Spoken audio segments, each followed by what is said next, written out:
super contente de faire cette vidéo aujourd'hui. On se retrouve pour un petit unboxing de livres graphiques, donc que ce soit BD ou roman graphique. J'ai tout ça. Alors je tiens à préciser que j'ai passé cette commande il y a un petit moment, que c'est des livres qui me faisaient envie mais qui n'étaient pas prioritaires dans ma wishlist. J'ai fait mon petit stock de livres graphiques et pour la plupart je ne sais plus ce que c'est. Voilà, donc ça va être surprise mais pas trop surprise. Voilà. Donc on va commencer par ouvrir un gros et on ouvrira l'autre énorme à la fin, comme ça un peu de suspense. Donc je suis munie de mon petit cutter. Hop. Aouh. Je me suis fait mal. Tac. Alors. Je ne regarde pas. Tac. Il s'agit de La lesbienne invisible de Océane Rosemary et Sandrine Rivel. Je crois que j'ai acheté tout ça. Oui, ça c'est ce colis-là, c'est de chez Gilbert Joseph. Voilà. Donc, c'est parti pour l'intérieur. Je ne sais pas du tout à quoi ressemble l'intérieur des livres. Hein. Vraiment, c'est des livres qui sont dans ma wishlist, mais que j'avais pas prévu d'acheter. Voilà. Donc voilà, franchement, c'est très sympathique. Donc ici c'est une biographie, enfin une autobiographie plutôt, donc c'est l'autrice Océane Rosemary qui du coup est lesbienne. Sauf qu'en fait quand elle l'annonce à son entourage, en fait personne ne la croit parce que physiquement, vous savez, elle ne correspond pas au stéréotype pardon, des femmes lesbiennes en fait. Donc j'imagine que, enfin si je rentre dans les clichés, j'imagine que qu'elle n'est pas masculine, vous voyez un petit peu ce que je veux dire. Du coup ça promet d'être très intéressant. Et c'est parti pour le deuxième, je sais pas combien il y en a dans le colis. Il y a l'air d'en avoir que 2. Hop, et il s'agit de... Oh, Des idées dans la garde-robe de Juliette Hiller et Cécile Dormeau, donc grosse philosophie de la mode. Je voulais mais tellement lire ce livre, je suis trop contente. Bon, niveau état, je crois que je les ai tous pris comme neuf ou très bon état. Je sais pas si on verra, mais ici c'est un peu... Vous voyez ce que je veux dire? Un petit peu fissuré, enfin pas fissuré mais... rayé, enfin pas rayé mais zébré, bon vous voyez ce que je veux dire. Je suis trop contente, ça fait très longtemps que je voulais lire ce livre. On dirait en fait que j'ai même pas commandé mes bouquins. On dirait que c'est même pas moi qui ai passé les commandes. Si c'est moi, c'est juste que je me rappelle même plus de ce que j'ai commandé. Voilà, je suis trop contente. Donc niveau intérieur ça se présente comme ça. Je suis trop contente. Vous savez que j'adore les vêtements, hein, c'est pas trop un secret. Du coup, voilà. Après, ça m'interpelle quand même un petit peu. Ici, il y a un sommaire avec tous les chapitres, tout ce qu'on va aborder. Il me semble quand même que... Putain... Oh, c'est pas grave. Il me semble quand même que... Je suis désolée, je viens de m'apercevoir que je n'ai pas mis le focus dans cette vidéo. Donc, il se peut que ce soit flou à certains moments. On va espérer que non. Je disais donc que je suis assez intriguée parce qu'ici on a un sommaire et de ce que j'avais regardé il y a très longtemps, il y a certains clichés en fait et je veux voir, voilà.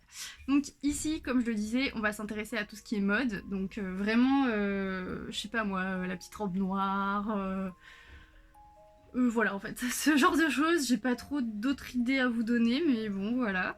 On va passer à ce colis là. Hop.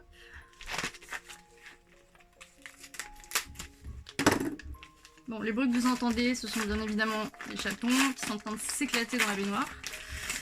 Hop. Ah, je sais ce que c'est. Enfin oui, c'est mieux pour moi de savoir ce que c'est, vu que je les ai commandés. J'arrive pas à le sortir. Hop, voilà, donc je me suis pris IRL dans la vraie vie, donc de Cory Doctorow et Jen Wang. Ah oui, Jen Wang, c'est vrai. Donc Jen Wang, si je me rappelle bien et que je dis pas de bêtises, c'est l'illustratrice ou l'écrivaine, je ne sais pas trop, de Le Prince et la Couturière, voilà. Donc elle participe à ce livre. Franchement, il est super canon. La couverture, elle est mama. Dingue. Oh, j'adore l'intérieur. C'est coloré, c'est... Oh là là là là, ça me donne trop envie de lire. Donc, c'est pareil, ça fait très longtemps que j'ai pas lu le résumé. Mais si je me rappelle bien, ici, on est dans, bah, comme l'indique un petit peu la couverture, une fille qui joue aux jeux vidéo, tac, et qui du coup bah, se retrouve propulsée au cœur de ce jeu vidéo, tac. Voilà, donc ça me rappelle très rapidement Sword Art Online, un truc comme ça. Voilà, j'ai regardé 3 épisodes, j'ai jamais continué.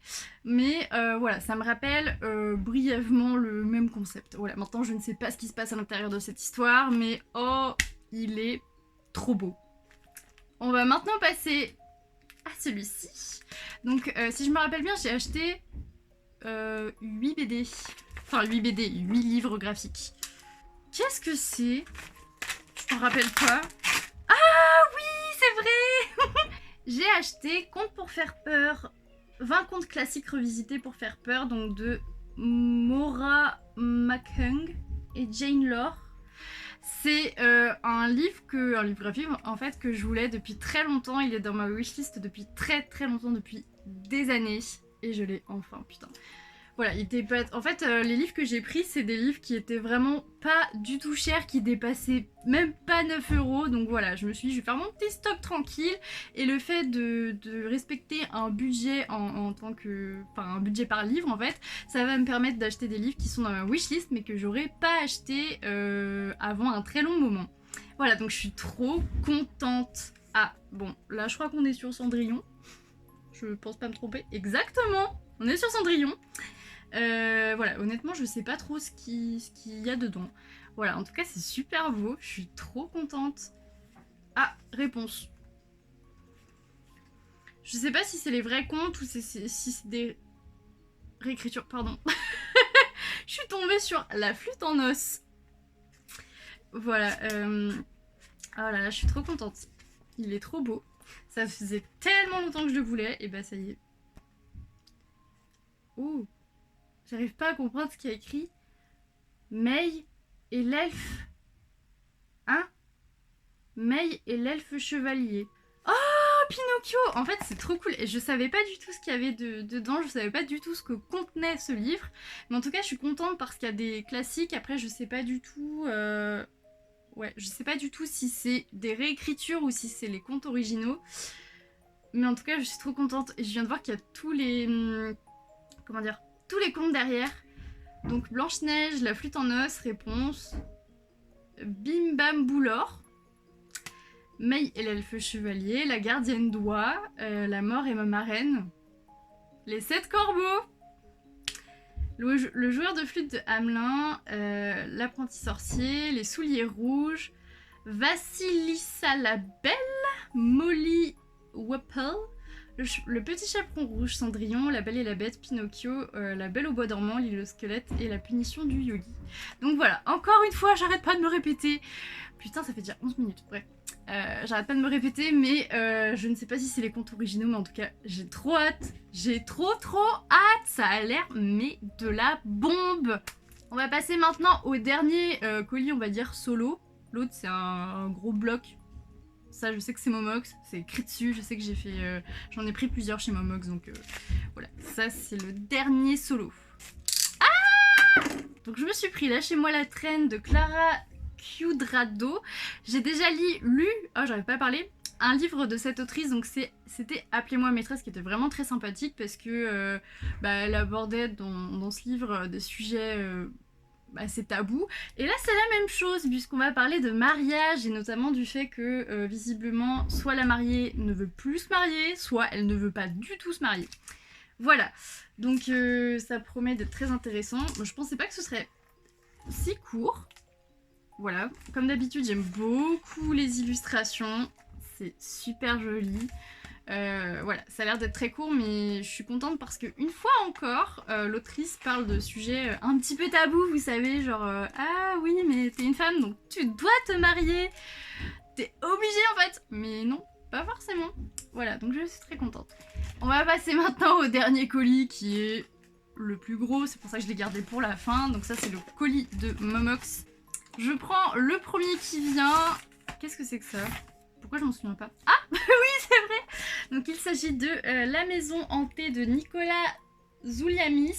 Comme je vous l'ai dit, vraiment j'ai pris les livres les moins chers pour en avoir le plus possible, et ça me permet du coup de découvrir et d'acheter et de lire des livres qui étaient dans ma wishlist mais que je n'aurais pas acheté tout de suite, voire même jamais. Donc bon, l'état est bof. Voilà, il y a plein de traces noires, je sais pas si vous allez voir. Il y a plein de traces noires. Je sais plus de quoi ça parle ce livre, mais ça a l'air cool. Je me rappelle que le résumé avait l'air cool. Ah, et bah on arrive direct sur un gros chat. Hop, ok. Et bah ma foi, franchement, je sais pas comment je peux vous le montrer. Les illustrations ont l'air vraiment très sympa. Je pense que c'est un livre très court, un album très court, mais je pense que clairement je vais voyager de ouf. Non, franchement, c'est super sympa. J'ai trop hâte de le lire. Ah, il en reste 2 autres. Oh, il est énorme, lui! Qu'est-ce que c'est? Ah! Ah, mon dieu, mais je savais pas du tout qu'il est aussi gros. Donc, il s'agit de Sailor Twain, la sirène dans l'Hudson, de Mark Siegel. Ouais, alors l'état, franchement... Au niveau des coins, là, il est dégueulasse. Heureusement que le reste du livre est cool. Donc si je me rappelle bien, en fait, on va être à bord d'un bateau. Donc tout ce qui est histoire, par exemple, qui se passe à bord d'un bateau ou dans la mer, je suis pas super fan. Mais là, je vous avoue, je me suis dit, allez, vas-y, Laetitia, sors de ta zone de confort. Ce livre a l'air génial. Du coup, si je me rappelle bien, en fait, on va être dans un bateau. On va suivre des personnages qui vont rencontrer une sirène. Mais je sais pas si c'est une gentille sirène ou si c'est une méchante sirène. Voilà, il est énorme, je m'attendais pas du tout à ça. Ah, c'est en noir et blanc. Et bah, les illustrations sont très différentes de l'intérieur. Je sais pas si vous voyez. Oui, je m'attendais pas du tout à ça, ni qu'il soit aussi énorme.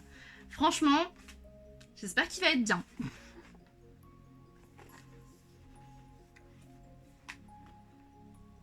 Voilà, bah écoutez, franchement, je suis quand même super contente. Là, franchement, si j'arrive, si j'aime bien la lecture ou si c'est une lecture passable, au moins j'ai de quoi lire.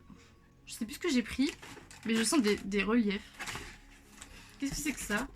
Ah! La maison qui grince de Carrie Frantzman. C'est un livre que j'ai découvert vraiment récemment. Je le connaissais pas vraiment, je l'ai découvert sur Vinted. Je me suis dit, oh allez, je l'ajoute à ma wishlist. Voilà, écoutez, en fait je sais même plus de quoi ça parle. Juste, je me suis fiée à la couverture, au titre, la maison qui grince, j'imagine que ça va faire peur. Et c'est tout. Voilà. Ah, c'est monochrome du coup, donc c'est en bleu, tout en bleu. Enfin, je sais pas si tout est bleu, mais... Ah, on a aussi du noir et bleu. Ah, j'ai trop hâte! Franchement, ça a l'air cool. Je suis trop contente. Je suis trop contente. Voilà, j'espère que cette vidéo vous a plu. En tout cas, je suis trop contente. J'ai refait mon petit stock de livres graphiques parce que bah ça se lit vite, donc je les bouffe assez rapidement. Je suis trop contente. J'espère vous avoir fait découvrir des livres graphiques. Ça, j'en doute pas du tout. Et je vous fais des bisous et on se retrouve la semaine prochaine. Salut!